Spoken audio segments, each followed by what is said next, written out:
Hello and welcome, guys. Today we continue talking about communication skills and in particular about open communication.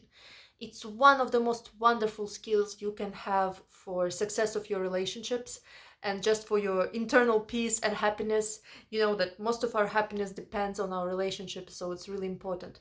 So, what is open communication? There are two main principles. One principle is that we openly say what we mean, and second principle, we don't assume anything about what other people mean except for what they openly say. Now let's get more in detail about it. Like, first rule, openly saying what you mean. It means that you openly say if you need something, you openly say it if you want something, you openly say if something made you upset. You do the open communication instead of expecting the other person to read your mind, to guess what you want, to read the context and understand what they should do, and so on and so on. So instead of relying on like hidden communication, non-verbal communication, you do it verbally and you do it openly. This was rule number one.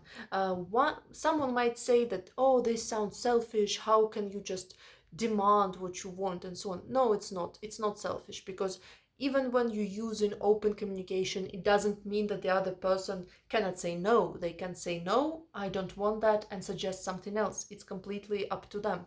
So first of all, it's not selfish.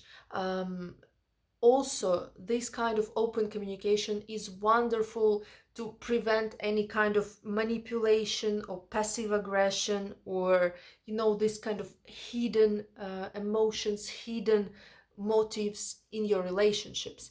Because the thing with our needs is that they will not disappear. Like, if you feel the need for more respect in your relationship, or if you feel the need for more attention in your relationship, the need will not just disappear on its own.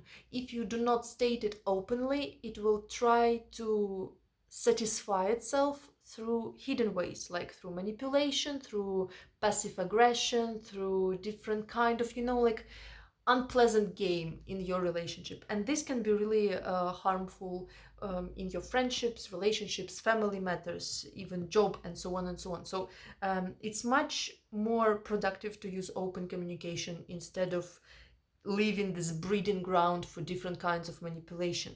Also, stating openly what you want is really, really important for your mental health, for self-development as well, and for your confidence.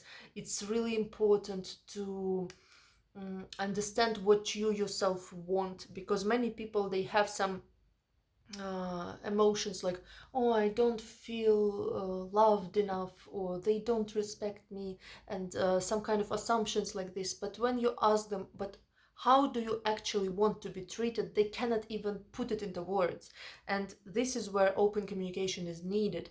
You put into words exactly what you want, and the other person does it. So open communication is really useful here, and it can create safe and stable relationships in many cases. Of course, it doesn't mean that you say hurtful things to other people. No, open communication is not violent. Also important to know that it can be a bit painful and a bit feel vulnerable if you're trying to openly communicate. And we will cover it a bit later as well. Second important principle is only pay attention to what the other person says or does, and not try to and be critical towards any kind of assumptions you have about other people. Open communication means that if, for example, your boyfriend is telling you like, I don't want to meet today because I'm really tired, you just believe that. You just believe what they say, instead of inventing like, oh, maybe they are not tired, maybe they're just tired of me, maybe in secret they are meeting someone else, and all that and all that and all that. So instead of trying to invent some kind of reasons, you just address what the other person is clearly naming. And this is also wonderful because, first of all, it helps you have this habit of not knowing what the other person thinks and what the other person has inside them, because oftentimes we are too fast to assume we know what is going on in other people's lives, and then it can really ruin our communication with them. Well, in reality, we never know for certain, and this kind of open communication helps you to have free space in your mind to accept what the other person is telling you instead of inventing your own theories about them. Also, it's really important and useful as a way to prevent being manipulated, because when you only address things directly said to you, when you only do something when the person asks about it directly and openly, this way you become almost impossible to manipulate. Because, for example, if somebody is trying to guilt you into doing something and you follow open communication, you won't be doing the thing, because this person didn't say what they want openly. Instead of it, they just make you feel guilty so that you guess what they want, so that you try to accommodate them, and so on and so on.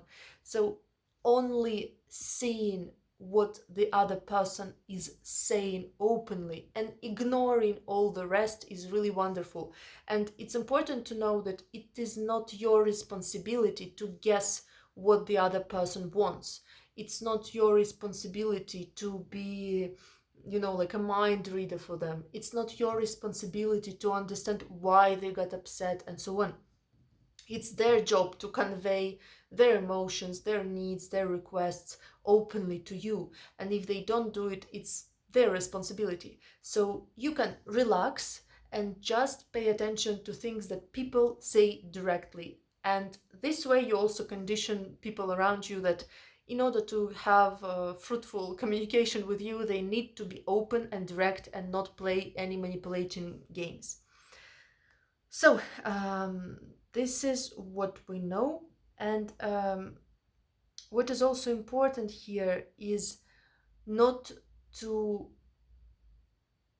is, okay, let's do several mistakes that we can have when using open communication. Mistake number one, I mentioned it already, it's this idea that we can read someone's mind, that we can guess what they think, that we are certain, that we have some kind of wonderful intuition and so on. In reality, it's not wonderful intuition, it just means you are not mentalizing your relationship in a very robust way, because we can never know completely what is going on for another person, and our guesses and being like completely certain that we are right is just a mind trick, is like a short circuit of our mind, and it's not reality. So number one is not getting into these guesses about other people's motives or secret meanings of what they say and so on and so on. Number two is involving third people in your problems and issues. Open communication means that you discuss the thing directly with another person instead of trying to use someone else. And it also means that you're willing to discuss only with that person and not through third people. So not to create this triangle. Mistake number three is our fear of vulnerability, our fear of getting rejected, and so on. In reality, it takes sometimes a lot of courage to openly say what we want and to openly share our feelings and needs and so on. We can have fear of losing the relationship, we can have fear of being rejected, we can have fear of vulnerability and so on. But all those need to be tolerated, and just you need to do things even if you're scared of them.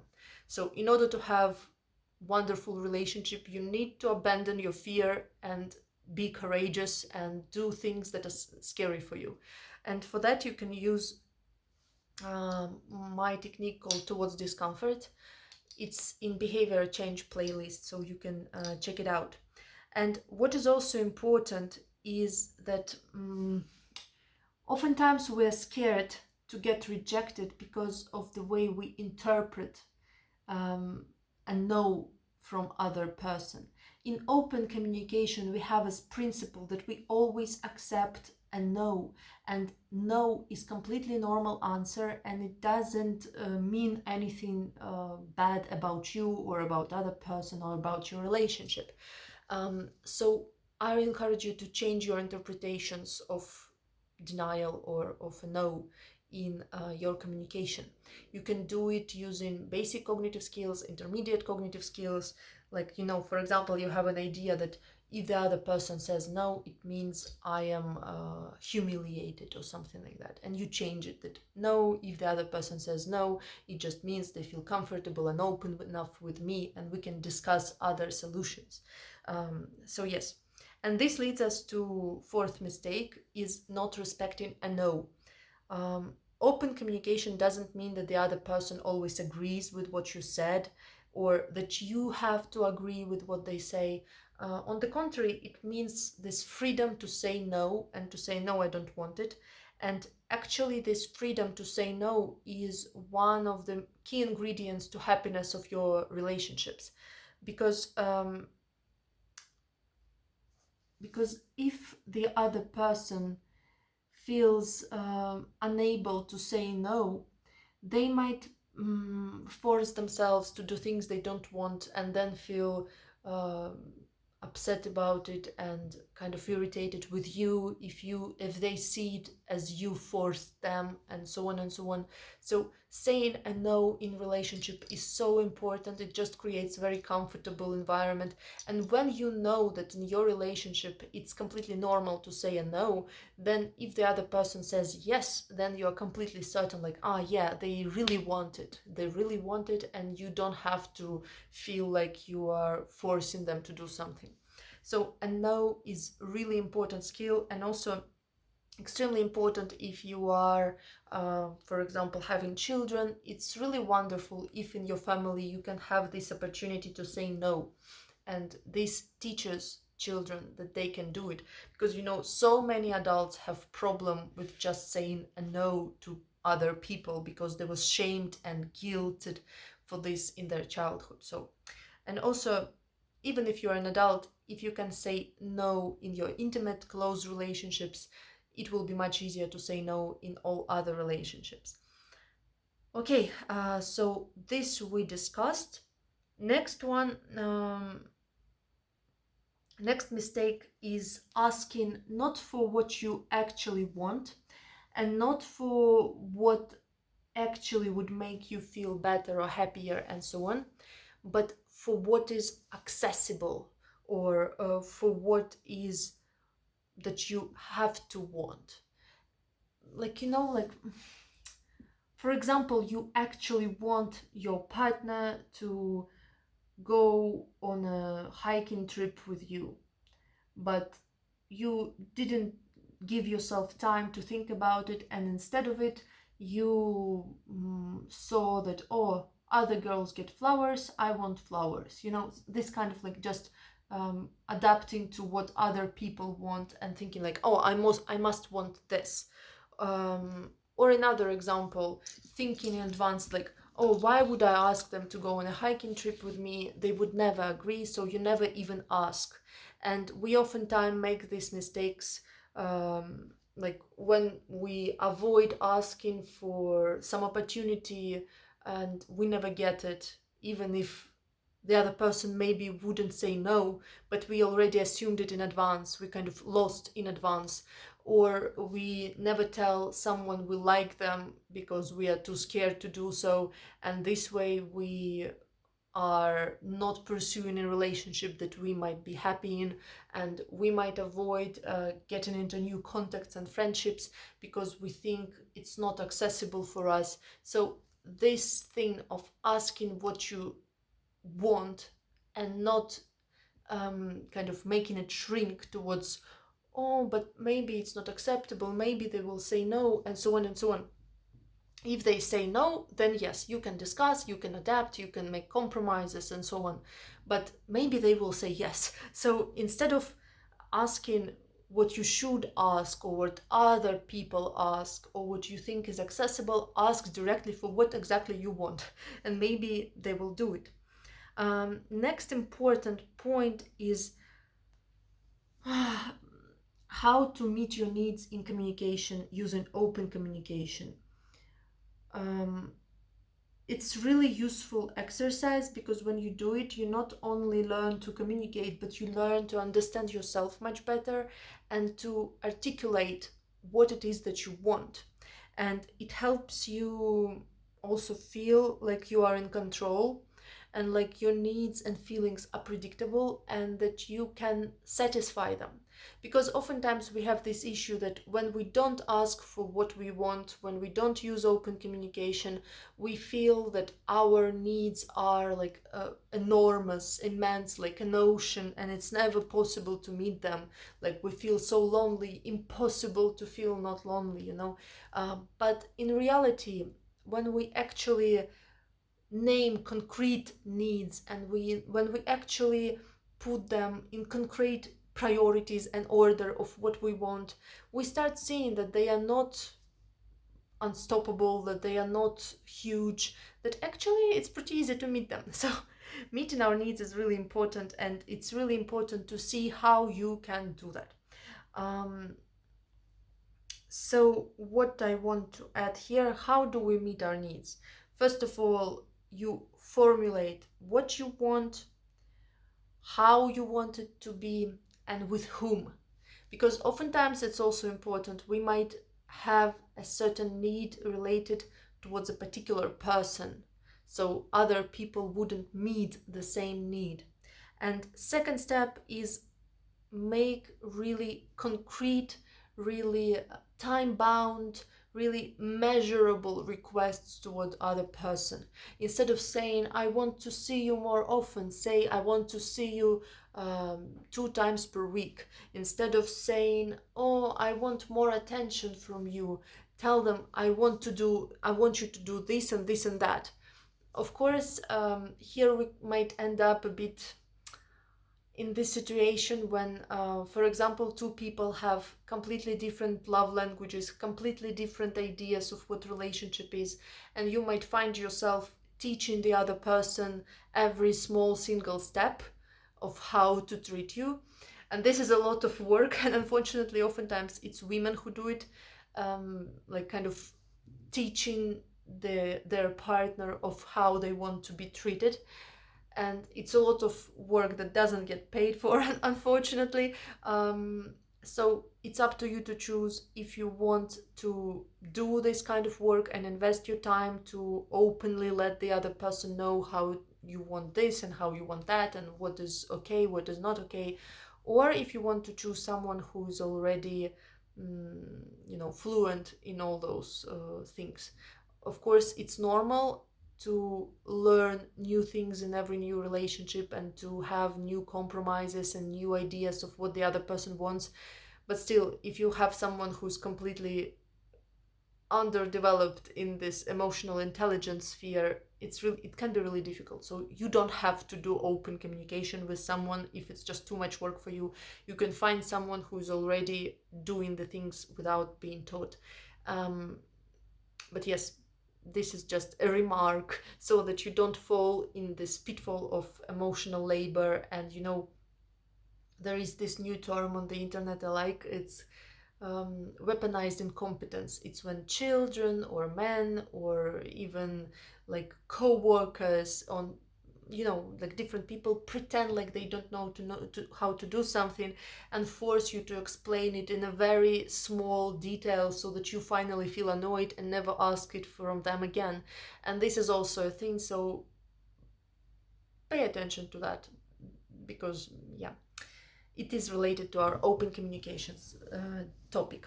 But in general, let's revise. Two main things to know about open communication. First, you say directly what you want. You don't expect the other person to guess what you want. Second, you only react to what the other person is asking, is saying, is expressing, and don't try to guess what they might want, what they might need, and so on. If the other person is silent, you don't invent reasons for why they are silent. You just say, oh, they're silent, okay, fine. So it's really useful, and it's really useful against all kinds of like manipulation and passive aggression and so on and so on in relationships. Of course, open communication is not maybe applicable to every single relationship or situation you have in your life. So it's a useful tool that you can use when needed. So feel free to experiment with it. And I encourage you to practice open communication next week and let me know how it goes in the comments. And yeah, I'll see you soon in the next videos. And put a like, subscribe, and all that. And I see you soon. Bye bye.